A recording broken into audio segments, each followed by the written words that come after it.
Right guys, today we are doing this, The Ninja and Their Secret Fighting Art by Stephen K. Hayes. Now, so this series is about rare ninja books, and not always rare, but the point is they're ninja books from the past or ninja books you don't see often. And this was published in 1981. So my question to you guys, what is the order of publication for Stephen Hayes' books? What is the order of publication? Now, I got this from, I've been getting a load of books from Clarence Sheets and Alex Farrell, yeah, and them two have been sending me a stack of books, so I'm doing those two books between them. So, but I'm going to be doing this today. Now, but also, just to let you know, I've got some donations off John Hayter, an old friend of mine who I met through Natura Ryu and here and everything. So John sent me some donations. So if you do want to donate to me, guys, there's a PayPal link there below. Let's keep the research going on. If you want to send me some books, just email me and let me know and send the books over to me. Right, okie dokie. Right. Stephen Hayes, let's be honest, was in the best place at the best time and hit it right. So I've talked to you before about people who have their, adventures in Japan and their training and they write it down. Nobody did it as good as Stephen Hayes. He just knew how to write these books. It was the 70s, he had his camera, he was in Japan. It's a place you don't go often. You maybe see it in a documentary. You very rarely saw pictures of Japan unless you went to the shop and bought a book on Japan. So the idea of getting pictures on Japan and pictures of real ninja in action in the late 70s, early 80s seems like the most, ridiculous thing. Way before the internet's even thought of, we have this idea of you can physically pick up a book, pay your, the price of 3 or 4 coffees or whatever back then, and just be like, oh my God, you know what I mean? That's amazing. And then not only that, here's a man who went there and spoke about the ninja, went through and trained with a real ninja. We know now he didn't train with real ninja, just trained with some martial artists masquerading as ninja. But the point being is, it was, it was awesome to see. But there's one thing in this book which, so it wasn't until I was looking through it and I thought, oh my God. Now I have been to, so it means he's been to the Eager Museum to get this. Oh no, the Eager Library. So the Eager Library have this book, but they don't have the original left. I don't think they only have a copy. So it's a little bit of a conundrum whether he got this book from Hatsumi and he's took these pictures from Hatsumi, but whether it's missing from the original library, I can't quite remember. And it's this one. So this book, I need to know where Stephen Hayes photographed this, because there is the evidence of shuriken for ninja, yeah? But the only book I can get, and I'm doing this from memory, the only version of this I can get is the Eager Library. And they said to me they didn't remember where the original was, or it's misplaced, or they didn't have it to hand. Now, the same thing happened with Fukushima Ryu.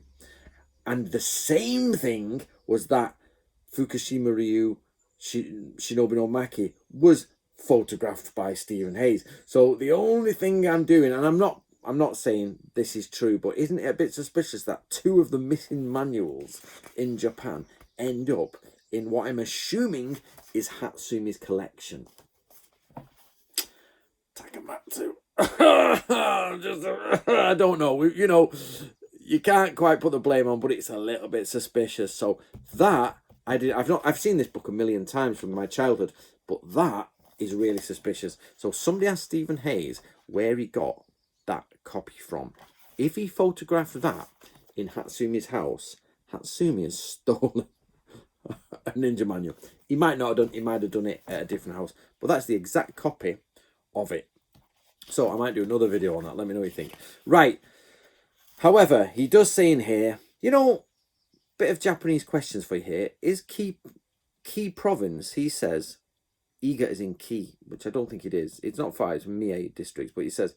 And one thing that they do right here is even though they're talking about a fictional character, Daisuke, he says he was a samurai, and he lost his samurai status and went into the mountains to train in ninjutsu, which I don't know whether they're implying that ninjas don't have samurai status, which many do. But anyway, he's got loads of things here, which is a little bit crazy. This is where, so he goes through the different ninja ones. For example, Koto Ryu specialized in the techniques of bone breaking, known as Koppo Jutsu, which later evolved into Jujitsu and Karate. Now, Karate did not evolve from Jujitsu. Whereas Fudo Ryu relied on Shuriken Jutsu. Fudo Ryu Ninjutsu, never heard of it. But he says that's what it is. Obviously, anybody with more information do. But also, is this the earliest description of the ninja sword? Like, he's got the pictures of Hatsumi and everything. Sorry, I'm just trying to find it. So the good thing about this is he doesn't go massively heavy into the techniques, which is what his later books did. I think they're later. It's just, here's fighting. This was more as, hey guys, I've trained with some ninjas. This is what they sort of do. Here's an overview. Here's a bit of ninja history. And that's 1981 for the straight-bladed ninja sword, which he says.